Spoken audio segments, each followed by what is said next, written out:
G'day, I'm Justin Porter, and I'm here at the taxi stand waiting for a taxi to go home, to go 3 kilometres. I live 3 kilometres from here. It cost $10.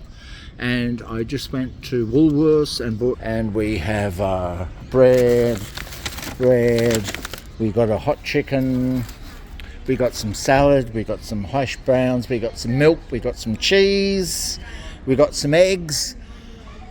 Just the basics, and that came to $80. And this is my window cleaning gear, ex-Jehovah's Witness, now just a 64-year-old window cleaner. There's my bucket, and I'm in a carer's pension looking after my sick wife. And once we pay, if we get paid every fortnight, once we pay the $920 rent for a fortnight and phone bills and everything, there's not much for food. So I do window cleaning. So I do window cleaning, and if I don't do window cleaning, I don't eat. So I don't have a car, can't afford a car. Cars are too expensive. Not when you're paying $920 a fortnight rent, or $460. When we first moved into the place in 2022, it was $360 a week. Then it went up $40 to $400 a week, and then it went up another $60 to $460 a week. And they renew the lease every year, which is good. We get the. I'm really scared this year. In January, I hope they don't jack up the rent by another $80, because that would be $540 a week rent. So when I think of those governing body members in New York, David Splain, Jeffrey Jackson, Jared Loesch, Stephen Lett, Mark Sanderson, and all those, Jeffrey Winder and Gage Fiegel, and any of the others I've forgotten, Samuel Hurd, living in luxury. They don't have to clean windows, they don't have to work or pay rent. They get looked after, conning people, scamming people. And I look after my dear wife Nicole at home. But we get by, so I'm not complaining, but I won't be getting a car. Too expensive. And yesterday, 21st of September, that was yesterday, today's the 22nd, 5 years on YouTube. I've been on YouTube for 5 years now, with 572 subscribers, and my YouTube channel is pretty crappy. I gotta admit, it's not a good YouTube channel. When people see an old guy like me, I just look like the governing body. They don't watch my YouTube channel, and I understand that, you know. There's lots of other good YouTube channels to wear, but I just do YouTube because I enjoy doing YouTube, and it's therapy for me, and I get to talk to people and watch other people's videos, because we're all ex-Jehovah's Witnesses. And even though I left 7 years ago, my anniversary was, I'm still a good person without God. I don't believe in God. I don't believe in an afterlife.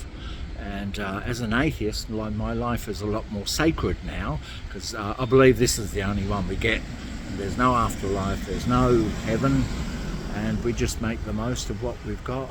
Be good, and love each other, and just put up with each other's different beliefs. We don't have to be enemies and fight each other because we believe different things.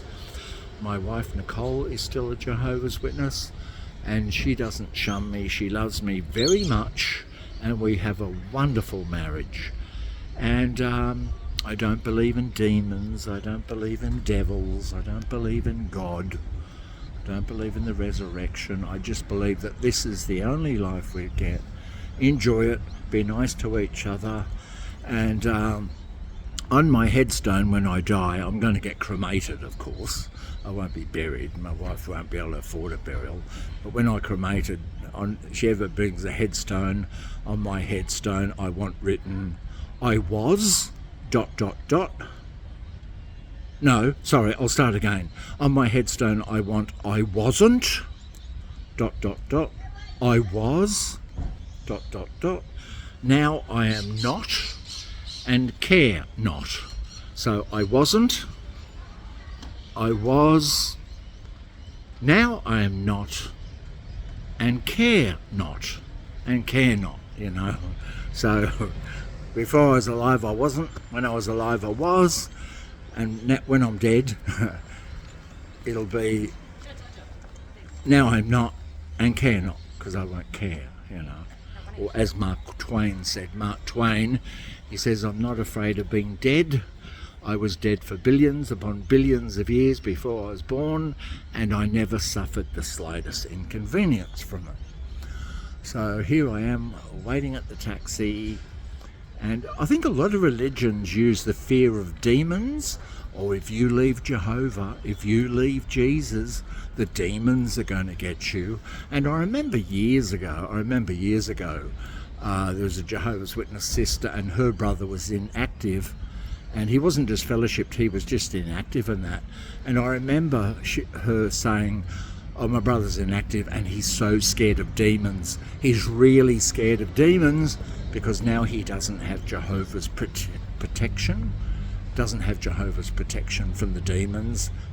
And doesn't religion do that? If you ever leave the religion, not only will you be shunned by your family and friends, but the demons are going to get you now. Oh, Satan and the demons will come into your life and harass you, and you know, and it's fear of all this thing, fear of missing out on everlasting life. There is no prize, there is no everlasting life.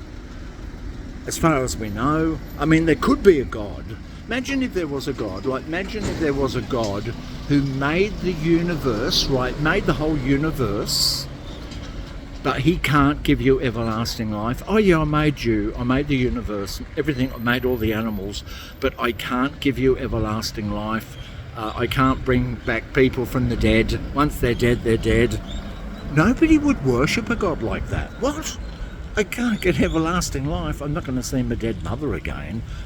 Stuff you. I'm not going to worship you. People wouldn't worship a God like that. People wouldn't worship a God like that, you know. There really was a God of love. He'd fix up the world, fix up things, and, you know, build an earth without tectonic plates so we don't get earthquakes, you know. So here I am waiting for the taxi. It's the 22nd of September. 2025, and I'll get the taxi home, and thanks for listening, and bye then.